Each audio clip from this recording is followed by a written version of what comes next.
ಬೆಂಗಳೂರಿನಲ್ಲಿ ಅವಾಂತರಗಳ ಸುರಿಮಳೆ ಇದಕ್ಕೆ ಸಂಬಂಧಪಟ್ಟಂತೆ ಬ್ರೇಕಿಂಗ್ ಬರ್ತಾ ಇದೆ, ನೋಡ್ಕೊಂಡ್ಬರೋಣ.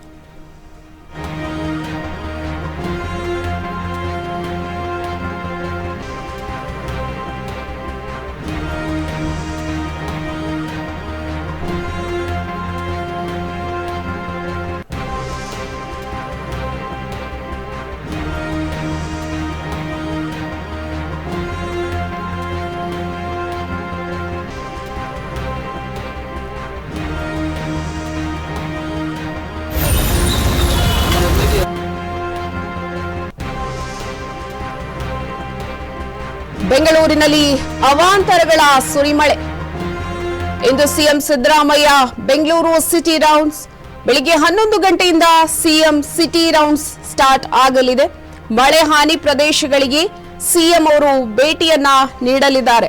ಗಾಳಿ ಆಂಜನೇಯ ಸ್ವಾಮಿ ದೇಗುಲ ಬಳಿ ರಾಜಕಾಲುವೆಯನ್ನ ಕೂಡ ವೀಕ್ಷಿಸಲಿದ್ದಾರೆ. ನಾಯಂಡಹಳ್ಳಿ ಜಂಕ್ಷನ್ ಬಳಿಯ ರಾಜಕಾಲುವೆ ಹಾಗೆಯೇ ರಾಗಿಗುಡ್ಡ ಜಂಕ್ಷನ್ ವೀಕ್ಷಣೆ ಮಾಡಲಿರುವ ಸಿಎಂ HSR ಲೇಔಟ್ ರಾಜಕಾಲುವೆ, ಸಿಲ್ಕ್ ಬೋರ್ಡ್ ರಾಜಕಾಲುವೆ ಕಾಮಗಾರಿಯ ಪರಿಶೀಲನೆ ಜೊತೆಗೆ ಬಿಬಿಎಂಪಿ, ಬಿಡಿಎ, ಬಿಡಬ್ಲ್ಯೂಎಸ್ಎಸ್ಬಿ ಅಧಿಕಾರಿಗಳು ಇವರಿಗೆ ಒಂದು ಸಾಥನ್ನ ಕೊಡಲಿದ್ದಾರೆ. ಒಟ್ಟಾರೆ ಇಂದು CM Siddaramaiah Bengaluru city rounds ಅನ್ನ ಹಾಕಲಿದ್ದಾರೆ. ಮಳೆ ಹಾನಿ ಪ್ರದೇಶಗಳಿಗೆ ಪ್ರಮುಖವಾಗಿ ಭೇಟಿಯನ್ನ ಕೊಡಲಿದ್ದಾರೆ. ರಾಜಧಾನಿ ಬೆಂಗಳೂರಿನಲ್ಲಿ ಮಳೆಯ ಅಬ್ಬರ ಇದೇ ರೀತಿಯಾಗಿ ಮುಂದುವರೆದಿದ್ದು, ಇಂದು ಮಳೆ ಹಾನಿ ಪ್ರದೇಶಗಳಿಗೆ ಸಿಎಂ ಸಿದ್ದರಾಮಯ್ಯ ಭೇಟಿಯನ್ನ ನೀಡಿ ಪರಿಶೀಲನೆಯನ್ನ ನಡೆಸಲಿದ್ದಾರೆ. ಇಂದು ಬೆಳಗ್ಗೆ 11 ಗಂಟೆಗೆ ಸಿಎಂ ಸಿದ್ದರಾಮಯ್ಯ ಅವರು ಬೆಂಗಳೂರಿನ ಸಿಟಿ ರೌಂಡ್ಸ್ ಅನ್ನ ಕೈಗೊಳ್ಳಲಿದ್ದಾರೆ. ಬೆಂಗಳೂರಿನ ಮಳೆ ಹಾನಿ ಪ್ರದೇಶಗಳಿಗೆ ಪ್ರಮುಖವಾಗಿ ಭೇಟಿಯನ್ನ ಕೊಟ್ಟು ಪರಿಶೀಲನೆಯನ್ನ ಕೂಡ ನಡೆಸಲಿದ್ದಾರೆ. ಹಾಗೆಯೇ ಸಿಎಂ ಸಿದ್ದರಾಮಯ್ಯಗೆ ಬಿಬಿಎಂಪಿ, ಬಿಡಬ್ಲ್ಯೂಎಸ್ಎಸ್ಬಿ ಹಾಗೂ ಬಿಡಿಎ ಅಧಿಕಾರಿಗಳು ಒಂದು ಸಾಥನ್ನ ಕೊಡಲಿದ್ದಾರೆ. ಸಿಎಂ ಸಿದ್ದರಾಮಯ್ಯ ಅವರು ಮೊದಲಿಗೆ ಮೈಸೂರು ರಸ್ತೆಯ ಗಾಳಿ ಆಂಜನೇಯ ಸ್ವಾಮಿ ದೇವಸ್ಥಾನದ ಬಳಿ ಇರುವಂತಹ ರಾಜಕಾಲುವೆಯನ್ನ ಪರಿಶೀಲನೆ ನಡೆಸಲಿದ್ದಾರೆ. ನಂತರ ನಾಯಂಡಹಳ್ಳಿ ಜಂಕ್ಷನ್ ಬಳಿಕ ರಾಜಕಾಲುವೆ ಜೊತೆಗೆ ಅಲ್ಲಿ ಇರುವಂತಹ ಹೂಳು ತೆರವು ಪರಿಶೀಲನೆ ಜೊತೆಗೆ ಜೆಪಿ ನಗರದ ರಾಗಿಗುಡ್ಡ ಜಂಕ್ಷನ್ ವೀಕ್ಷಣೆ ಇರಬಹುದು. ಅನುಗ್ರಹ ಲೇಔಟ್ನ ರಾಜಕಾಲುವೆ ಕಾಮಗಾರಿ, ಇದರ ಜೊತೆಗೆ ಸಿಲ್ಕ್ ಬೋರ್ಡ್ ಜಂಕ್ಷನ್ನ ರಾಜಕಾಲುವೆ ಕಾಮಗಾರಿಯನ್ನ ಪರಿಶೀಲನೆಯನ್ನ ನಡೆಸಲಿದ್ದಾರೆ. ಇದಕ್ಕೆ ಸಂಬಂಧಪಟ್ಟಂತೆ ಹೆಚ್ಚಿನ ಮಾಹಿತಿಯನ್ನ ಕೊಡೋದಿಕ್ಕೆ ನಮ್ಮ ಜೊತೆಗೆ ಸಂಪರ್ಕದಲ್ಲಿದ್ದಾರೆ ಓಂ ಪ್ರಕಾಶ್. ಓಂ ಪ್ರಕಾಶ್, ಬೆಂಗಳೂರಿನಲ್ಲಿ ಏನೊಂದು ಮಳೆಯಿಂದ ಸಾಕಷ್ಟು ಅವಾಂತರಗಳು ಏರ್ಪಟ್ಟಿದೆ. ಪ್ರಮುಖವಾಗಿ ಇಲ್ಲೀಗ ಸಿಎಂ 11 ಗಂಟೆಗೆ ಏನೊಂದು ಬೆಂಗಳೂರು ಸಿಟಿ ರೌಂಡ್ಸ್ ಅನ್ನ ಮಾಡಲಿದ್ದಾರೆ. ಏನಿದೆ ಒಂದು ಅಪ್ಡೇಟ್ಸ್? ಬೆಂಗಳೂರಿನಲ್ಲಿ ಮಳೆ ಬಂದಾಗೆಲ್ಲ ದೊಡ್ಡ ಅವಾಂತರಗಳು ಸೃಷ್ಟಿಯಾಗುವುದು ಸಾಮಾನ್ಯ ಅನ್ನೋ ಆಗಿಬಿಟ್ಟಿದೆ. ಇದು ಈ ವರ್ಷ ಅಂತಲ್ಲ, ಪ್ರತಿ ವರ್ಷನೂ ಮಳೆಗಾಲದಲ್ಲಿ ಅಂದ್ರೆ ಒಂದು ಇಷ್ಟರ ಮಟ್ಟಿಗೆ ಬೆಂಗಳೂರು ತೊಂದರೆಗೆ ಸಿಲುಕೊಳ್ತಂದ್ರೆ ಎಲ್ಲಾ ಒಂದು ಏರಿಯಾಗಳಲ್ಲಿ ನೀರು ತುಂಬಿಕೊಂಡು ಕೆಲವೊಂದ್ಸಲ ಬೋಟಿನ ಸಹಾಯದಿಂದ ಜನರನ್ನ ಪಾರು ಮಾಡ್ಬೇಕಾಗುತ್ತೆ. ಅಷ್ಟರ ಮಟ್ಟಿಗೆ ಇಲ್ಲಿ ನೀರು ತುಂಬಿಕೊಳ್ಳುತ್ತೆ. ಯಾಕೆ ಅಂದ್ರೆ ಇಲ್ಲಿ ಒಳಚರಂಡಿ ವ್ಯವಸ್ಥೆ ತುಂಬಾನೇ ಅಂದ್ರೆ ಅದನ್ನ ಎನ್ಕ್ರೋಚ್ಮೆಂಟ್ ಅಂದ್ರೆ ಅದನ್ನ ಅಕ್ರಮವಾಗಿ ತಗೊಂಡ್ಬಿಟ್ಟಿರ್ತಾರೆ. ಆ ಒಂದು ರಾಜಕಾಲುವೆ ಅಂತ ಏನಿದೆ, ಈ ರಾಜಕಾಲುವೆಯನ್ನ ಹಲವು ಜನ ಅದನ್ನ ತಗೊಂಡ್ಬಿಟ್ಟಿರೋದ್ರಿಂದ ಅದು ಚಿಕ್ಕದಾಗುತ್ತಿದೆ.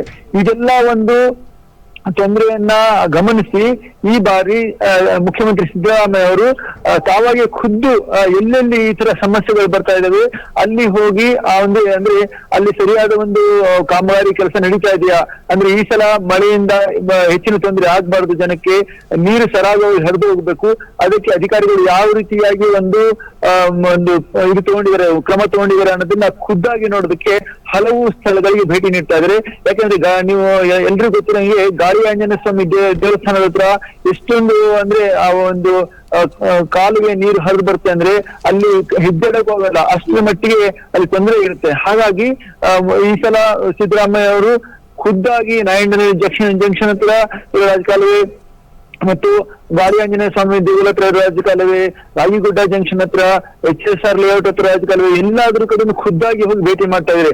ಅಧಿಕಾರಿಗಳು ಸಹ ಜೊತೆಗೆ ಇರ್ತಾರೆ. ಬಿಬಿಎಂಪಿ, ಬಿಡಿಎ, ಬಿಡಬ್ಲ್ಯೂಎಸ್ಎಸ್ ಅಧಿಕಾರಿಗಳು ಜೊತೆಗಿರೋದ್ರಿಂದ ಎಲ್ಲಿ ಏನು ತೊಂದರೆ ಆಗಿದೆ ಅಲ್ಲಿ ಸ್ಥಳದಲ್ಲೇ ಅದನ್ನ ಸರಿ ಮಾಡೋದಕ್ಕೆ ಸಿಎಂ ಸೂಚನೆ ಕೊಡಲಿದ್ದಾರೆ. ಹೀಗಾಗಿ ಬೆಂಗಳೂರಿನಲ್ಲಿ ಈ ಬಾರಿ ಹೆಚ್ಚಿನ ತೊಂದರೆ ಆಗದಂಗೆ ನೋಡ್ಕೊಳ್ಳೋಕೆ ಸಿದ್ದರಾಮಯ್ಯ ಅವರು ಪ್ರಯತ್ನ ಪಟ್ಟಿದ್ದಾರೆ ಅಂತ ಹೇಳ್ಬೋದು. ಪಲ್ಲವಿ, ಎಸ್, ಏನೊಂದು ಬಿಬಿಎಂಪಿ ಹಾಗೆ ಬಿಡಿಎ ಹಾಗೇನೆ BWSSB ಅಧಿಕಾರಿಗಳು ಏನೊಂದು ಸಾಥನ್ನ ಕೊಡ್ತಾ ಇದ್ದಾರೆ. ಈಗ ಮಳೆ ಬಂದಿದೆ, ಈ ಒಂದು ಅವಾಂತರಗಳು ಏರ್ಪಟ್ಟಿರುವಂತದ್ದು. ಹಾಗಿದ್ರೆ ಯಾಕೆ ಇದಕ್ಕಿಂತ ಮುಂಚೆನೆ ಇದಕ್ಕೆ ಈ ಒಂದು ಸಮಸ್ಯೆಗೆ ಪರಿಹಾರವನ್ನ ಕಂಡುಕೊಂಡಿರ್ಲಿಲ್ಲ ಅಂತ? ಪಲ್ಲವಿ, ಪ್ರತಿ ಬಾರಿನೂ ಅಂದ್ರೆ ಯಾವಾಗ ಮಳೆಗಾಲ ಶುರುವಾಗುತ್ತೋ, ಯಾವಾಗ ತೊಂದರೆ ಕಾಣಿಸ್ಕೊಳ್ಳುತ್ತೋ ಆಗ ಮಾತ್ರ ಅಧಿಕಾರಿಗಳು ಎಚ್ಚೆತ್ತುಕೊಳ್ಳೋದನ್ನು ನಾವು ನೋಡ್ತಾ ಇರ್ತೀವಿ. ಅಂದ್ರೆ ಸ್ವಲ್ಪ ಮುಂಚೆ ಇದ್ರ ಬಗ್ಗೆ ಅವ್ರು ಗಮನ ಹರಿಸಬಹುದು, ಆದ್ರೆ ಅವರು ಬೇರೆ ಅಂದ್ರೆ ಅದು ಅಂದ್ರೆ ಯುದ್ಧ ಕಾಲದಲ್ಲಿ ಶಸ್ತ್ರಾಭ್ಯಾಸ ಮಾಡೋ ತರ ಅವರು ಆ ಕಾಲದಲ್ಲಿ ಆ ಟೈಮಲ್ಲಿ ಮಾತ್ರ ಅದ್ರ ಬಗ್ಗೆ ಯೋಚನೆ ಮಾಡ್ತಾರೆ ಮತ್ತು ಆ ಸಮಸ್ಯೆನ ಪರಿಹಾರ ಮಾಡೋದಕ್ಕೆ ಪ್ರಯತ್ನ ಪಡ್ತಾರೆ. ಅದೇ ಇಲ್ಲಿ ಬೆಂಗಳೂರಿಗೆ ದೊಡ್ಡ ಒಂದು ದೌರ್ಭಾಗ್ಯ ಅಂತ ಹೇಳ್ಬೋದು. ಹಾಗಾಗಿ ಆದ್ರೆ ಈ ಬಾರಿ ಮಳೆಗಾಲ ಇನ್ನೂ ಸರಿಯಾಗಿ ಶುರುವಾಗಿಲ್ಲ.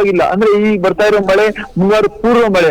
ಹಾಗಾಗಿ ಈಗ ಮುಂಗಾರು ಮಳೆಯಲ್ಲಿ ಇನ್ನೂ ಹೆಚ್ಚಿನ ಸಂಕಷ್ಟ ಬೆಂಗಳೂರಿಗೆ ಒದಗಲಿದೆ. ಹಾಗಾಗಿ ಈಗ ಅಂದ್ರೆ ಈ ಸಮಯದಲ್ಲಿ ಸ್ವಲ್ಪವಾದ್ರೂ ಮುನ್ನೆಚ್ಚರಿಕೆ ತಗೊಂಡು ಅದನ್ನ ಸರಿಯಾಗಿ ಮಾಡಿದ್ರೆ, ಅಂದ್ರೆ ಸರಿಯಾಗಿ ನೀರ್ ಹರಿದು ಹೋಗೋ ತರ ಮಾಡಿದ್ರೆ ಮುಂದೆ ಏನು ಇನ್ನೊಂದ್ ಎರಡು ಮೂರು ತಿಂಗಳು ಸತತವಾಗಿ ಮಳೆಗಾಲ ಇರುತ್ತೆ.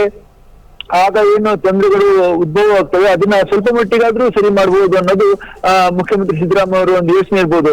ಹಾಗಾಗಿನೇ ಅಂದ್ರೆ ಈಗ ಇಷ್ಟು ದಿನ ಎಲೆಕ್ಷನ್ ಒಂದು ಬಿಜಿ ಇತ್ತು, ಆ ಒಂದು ಇದರಲ್ಲಿ ಎಲ್ಲ ಮುಗಿದೋಗಿದ್ರು, ಇದೆಲ್ಲರಿಗೂ ಗೊತ್ತು. ಹಾಗಾಗಿ ಈಗ ಸದ್ಯ ಇಲ್ಲಿ 2 ಹಂತದ ಚುನಾವಣೆಗಳು ಮುಗಿದಿರೋದ್ರಿಂದ ಮುಖ್ಯಮಂತ್ರಿ ಸಿದ್ದರಾಮಯ್ಯ ಅವರು ಈ ಒಂದು ವಿಷಯದ ಬಗ್ಗೆ, ಮಳೆ ನೀರಿನ ಅವಾಂತರದ ವಿಷಯದ ಬಗ್ಗೆ ಸ್ವಲ್ಪ ಗಮನ ಹರಿಸಿದ್ದಾರೆ. ಅದನ್ನ ಬೇಗನೆ ಈಗಲೇ ಅದನ್ನ ಸರಿ ಮಾಡೋದಕ್ಕೆ ಟ್ರೈ ಮಾಡ್ತಿದ್ದಾರೆ ಅಂತ ಹೇಳ್ಬೋದು. ಪಲ್ಲವಿ, ಓಕೆ, ಧನ್ಯವಾದ ನಿಮ್ಮೆಲ್ಲ ಅಪ್ಡೇಟ್ಸ್ಗಾಗಿ.